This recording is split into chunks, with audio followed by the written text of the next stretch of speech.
The human person as mortal.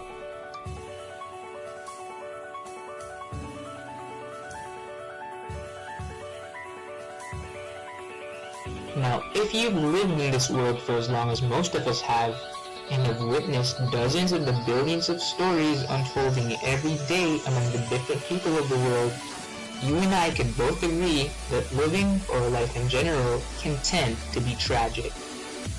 Miguel de Unamuno takes on such a tragic sense of life by going back to something as simple as debate. Man has debated at length and will continue to do so with a world of debate, and from there, knowledge. Knowledge serves as humanity's means of self-preservation that makes reality and the truth of the world perceptible to us. So why does man philosophize? Say, seek the disinterested truth and seek the first causes and the ultimate ends or effects of things? Philosophers seek a theoretical or ideal starting point for their philosophizing. With being theoretic comes logic.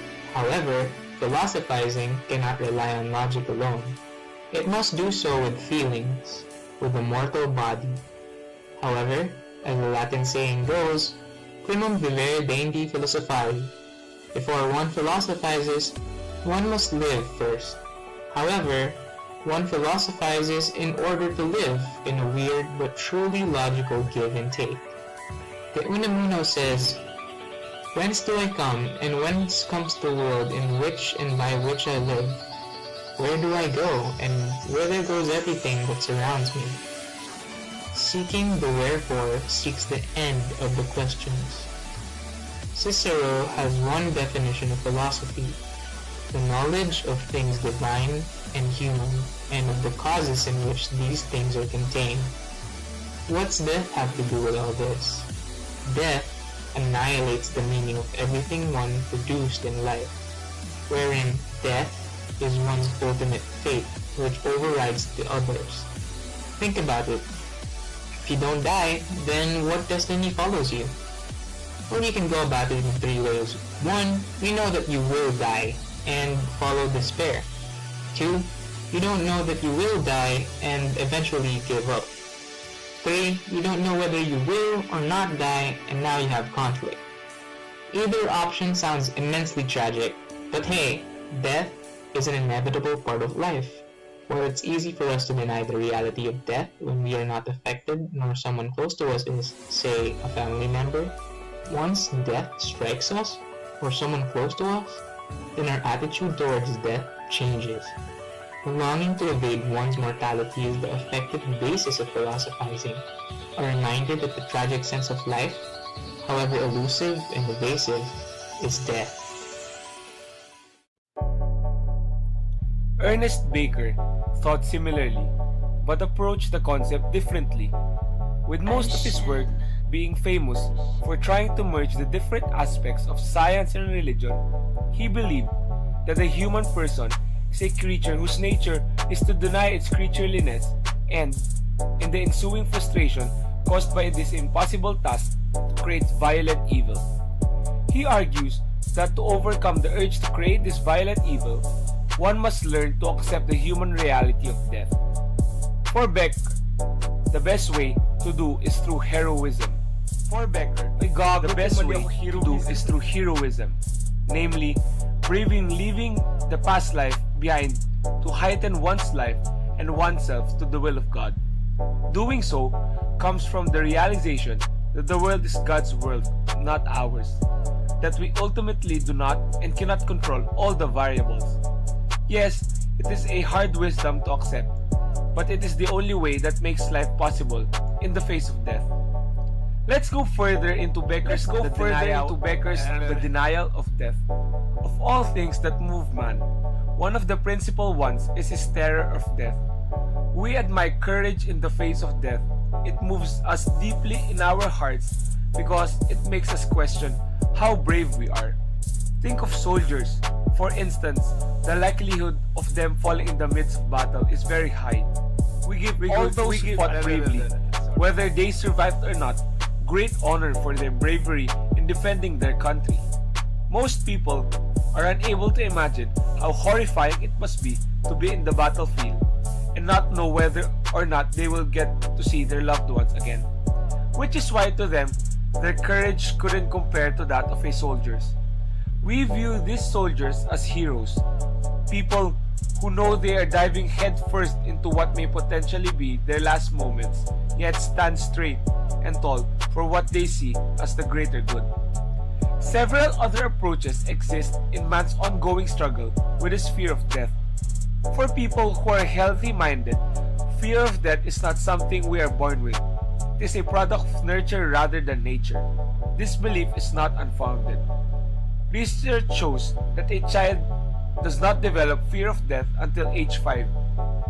When a baby, all things are given. One does not know what it means for life to suddenly disappear. It is only between the ages of 9 to 10 that the reality of death is fully realized. The child's confident attitude towards life. The child realizes death, but does not allow it to poison his self-confident attitude towards life.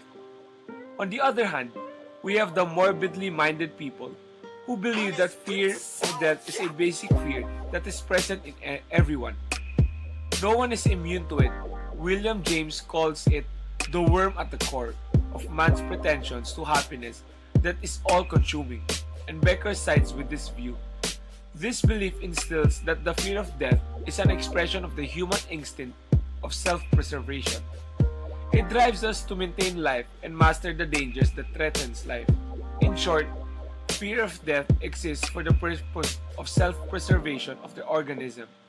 However, it must not constantly be present, since this would prevent the organism from functioning. How does one cope with the reality of an impending death? Philosophizing? Okay, maybe. Violence? Perhaps. Heroism?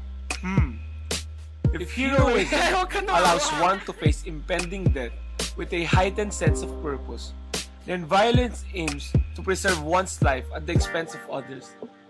While both are means for one to gain a sense of control of one's destiny, violence seeks to target a victim and subjugate that person's fate, even if momentarily under the control of that agent of violence. When one faces a limitation in life, it would be easier to accuse an external factor than to acknowledge such limitations. For this factor, the agent lays the blame on the victim, giving off an illusory sense that the one's destiny is under control. Thus, in Becker's words, violence is a symbolic way of compensating for biological limitations.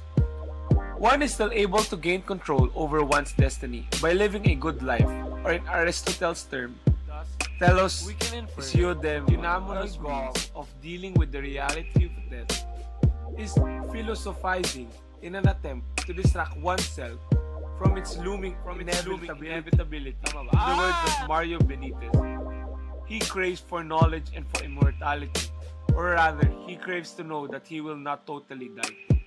Furthermore, Becker would propose evading death via gaining a sense of control over it and using it to make one's life and others meaningful. Both would agree on assuring that if the person dies, the person will leave an imprint in life, the meaning one has made in life. Both authors follows the Aristotelian notion of the death that human beings once dead forever perish. They explore ways to overcome the meaninglessness of death, mostly by seeking the meaning of life as one lives. This runs in accordance with Aristotle's belief of telos, being eudaimonia, is to live a moral life in the exercise of intellectual and moral virtues, creating meaning for the person and ultimately happiness. While both Unamuno heavily on knowledge, that is, by philosophizing, while Becker focuses on how a person acts in the face of impending death. He presents it in three ways: denial, heroism, Becker's presentation of death coping is seen as agentic, which involves making a free choice despite the constraints that come with it. When one freely chooses despite being constrained, that person is an agent to the choice, functioning according to the events and how they unfold. This is in line with Aristotelian ethics. To quote John Allison, human virtue is therefore that which makes human person their characteristics. Human virtue is therefore that which makes humans perform their characteristic function or action well. Human virtue then, for Aristotle, is the state of the human soul. That is, the state of the human soul wherein a person chooses the correct actions at the correct times for the correct reasons. Among the choices that Becker presented, denying death means originates from one refusing to acknowledge the imminence of death. Doing so is to deny the precariousness of fleeting reality. Denying death means that one actively rejects the possibility that life will be meaningless after death, refusing to acknowledge that the end goal of life is to create something meaningful, to leave the world better than when that person entered to it. Violence is another option. Indeed, one gains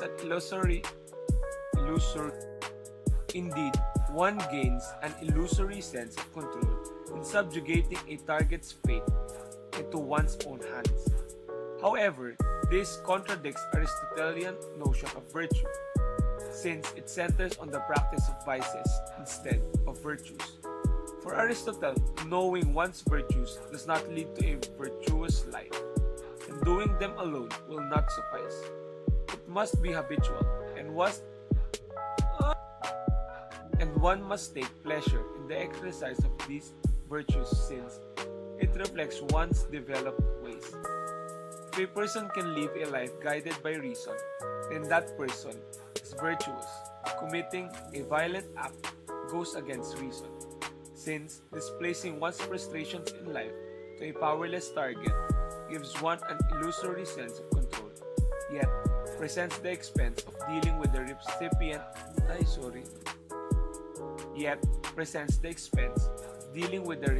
of the violent act. Thus, committing a violent act gives off an illusory control of fate, but it is not control that is externalized in wrong terms. The final way to evade the meaninglessness of death is heroism. It entails the practice of a virtue, aligning one's thoughts with reason, a cause greater than oneself in the telos of attaining eudaimonia, or being in good spirits. To attain a virtuous state, one must practice the virtues that come with one's circumstances and one's calling, from as grand as one's lifetime to be chosen a field, or as simple as going within the call of duty. However, with excelling must come a sense of balance. Arete, living an essentially moderate life, for it is in moderation that one can sustain good the most. The highest form of heroism is spirituality. Spirituality allows one to unite oneself to a higher being and render homage to that entity. Coupled with the reality of death, this form of heroism allows one to give meaning to one's lives and that of others. Now we turn to the meaning of death in our lives. For Unamuno, why does one seek to know? To philosophize, to live, even if philosophizing requires one to live first. To quote Andrew Malrox, 60 years of life does not but to live out a meaningful life. Thus, one could live for so long a time and yet fit for the final act of death. Death may be the final act of life, but it is in this orientation that we realize the need to capacitate ourselves to make meaning of it. It is in the practice of reason, virtue, and the actualization of one's telos that makes life meaningful, and that meaning shields one, if temporarily, for the meaninglessness and annihilation of death.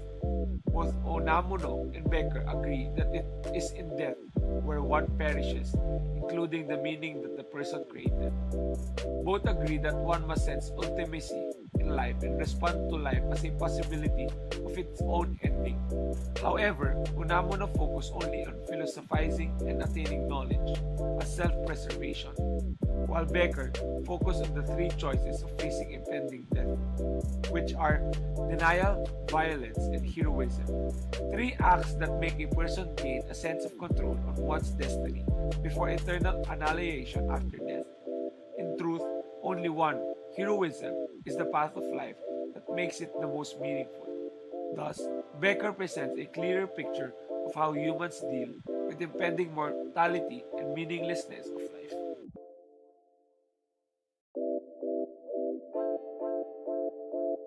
Ocean.